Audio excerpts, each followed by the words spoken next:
Hello James, and thank you very much for taking the time out from your busy schedule to spend a few minutes talking to Braintree TV. That's very much appreciated. Yeah, I'm very happy to. Very happy Excellent. Thank you. The first question I'd like to ask you is, where were you born? Well, I was actually born in South East London. I was born in Lewisham Hospital.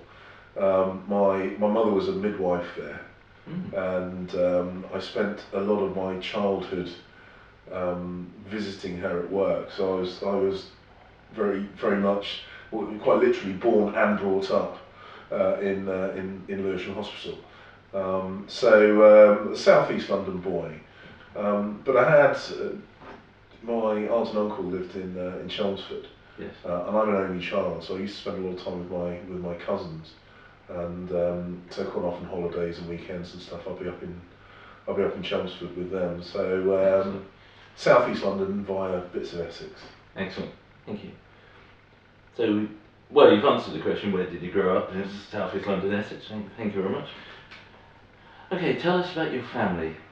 You're a family man. Yeah. I've got a lovely wife, Susie, and two boys, Freddie and Rupert.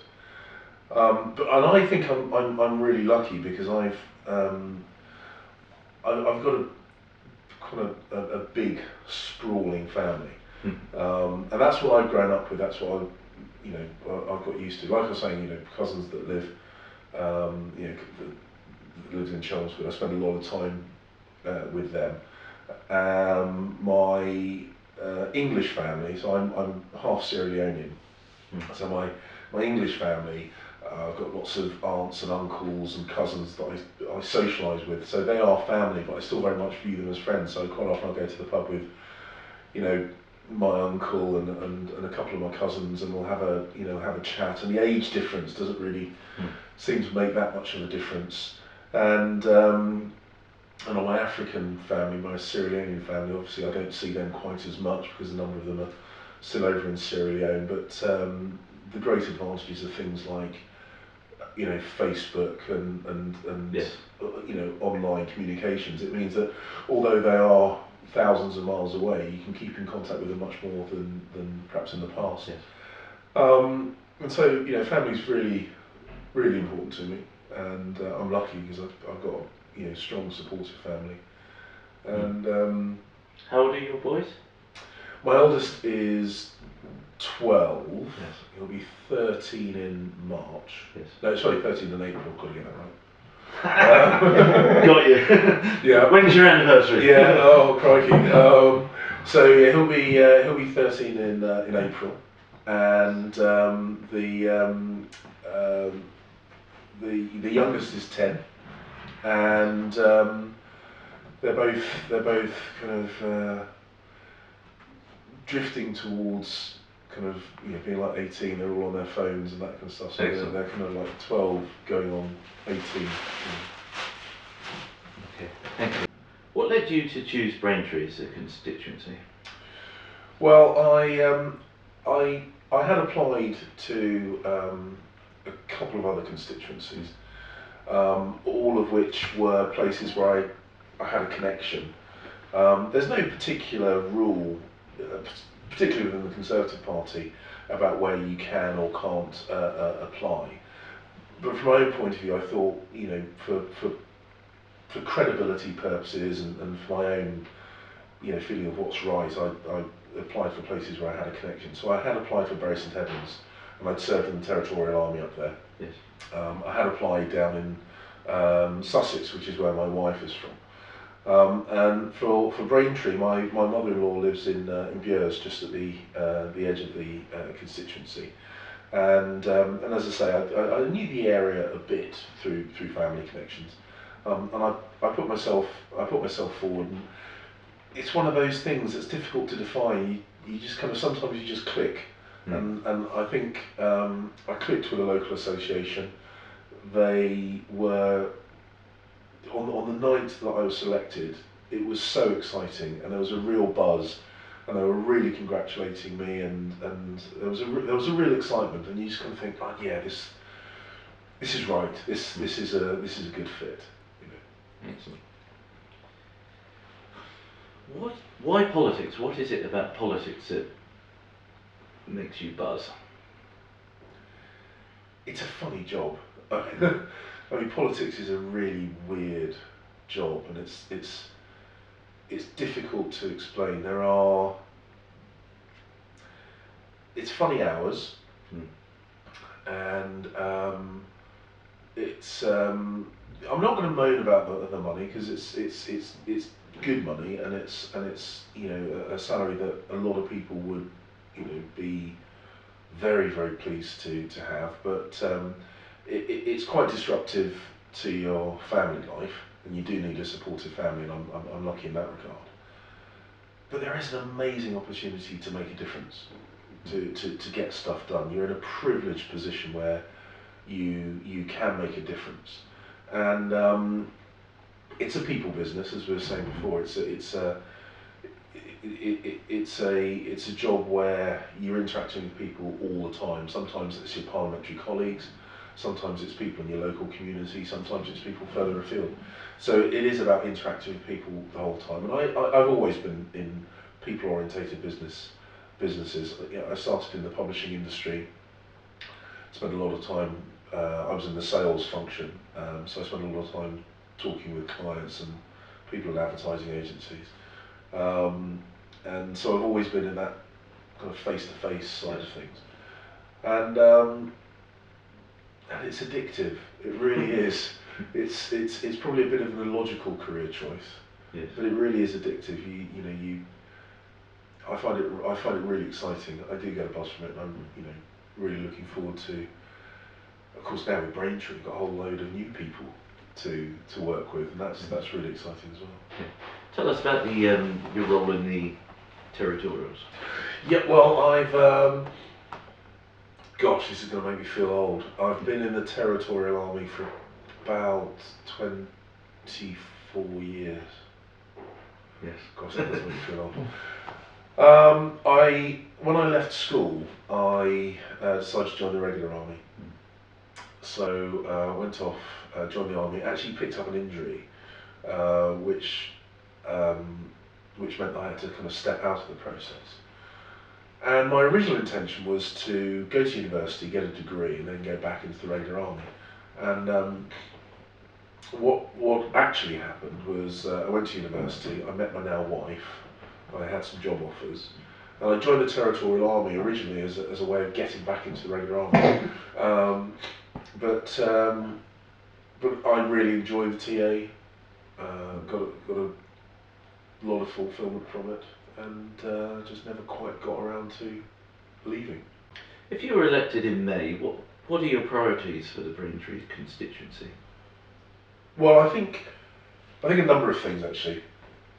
I think making sure that the start of this economic upturn really benefits the people in Braintree, because it's all well and good to have the statistics saying that unemployment is down, that employment is up, and that's great. That is genuinely good news.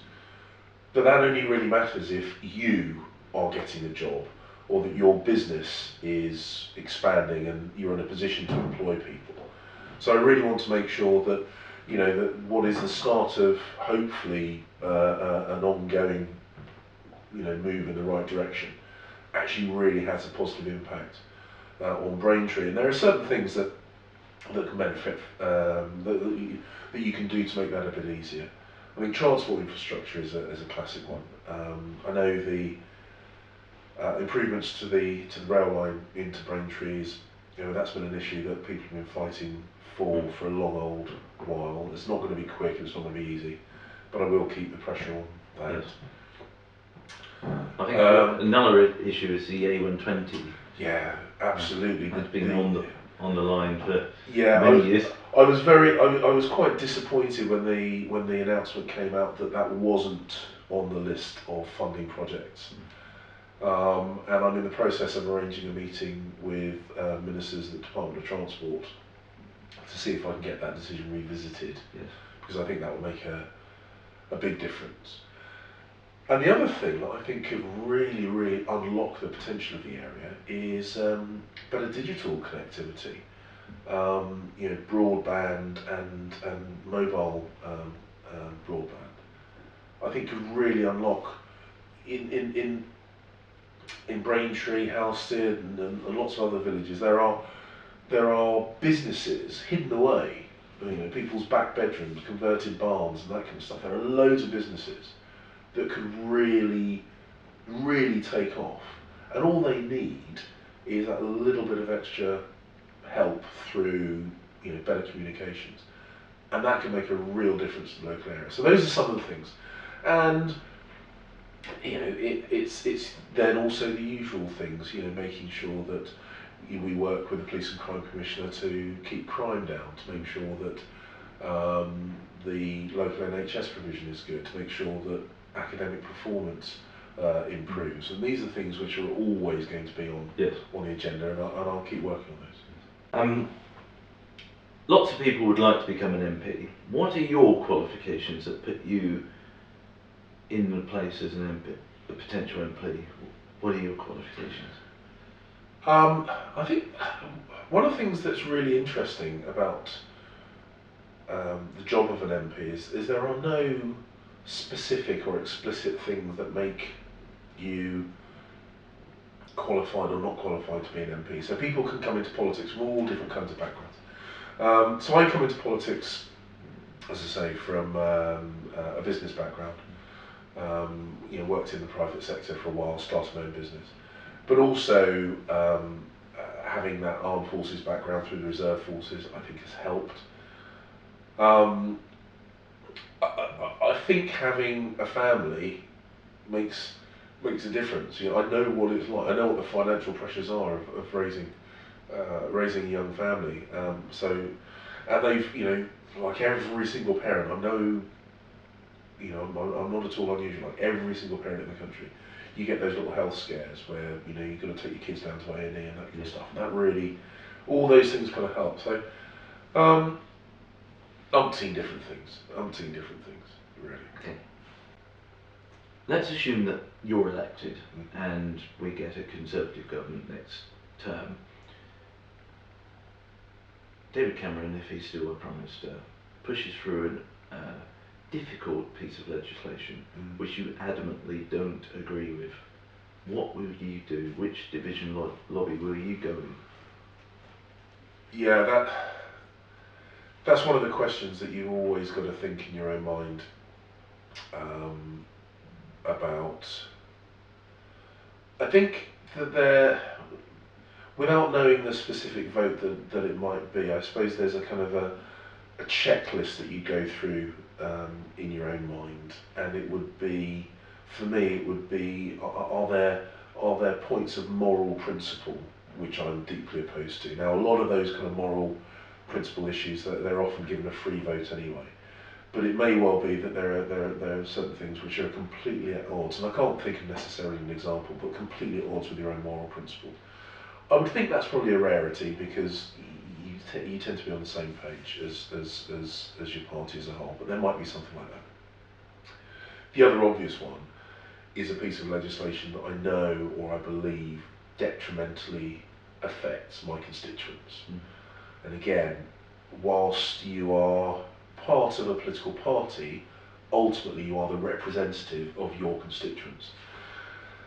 And if there was something that I knew or I believed was going to hurt the people that voted for me, or even those that didn't vote for me, then I think you'd have to seriously question that.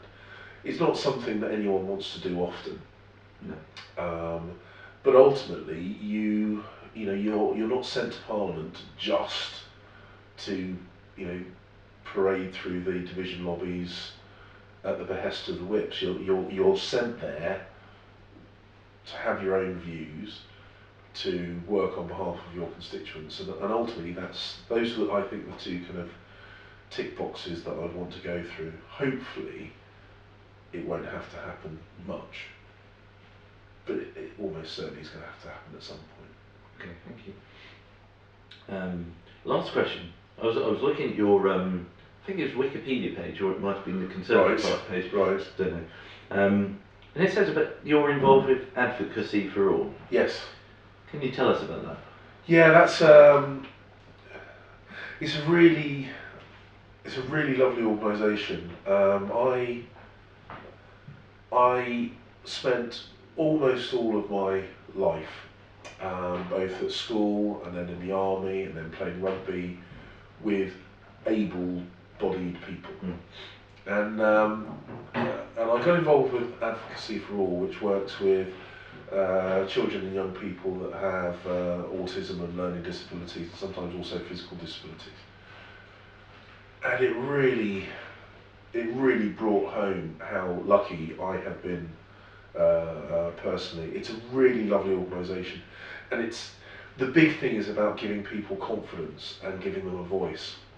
Now, I'm a politician. I got a voice. That's one of the big privileges of being in politics. I've got a platform.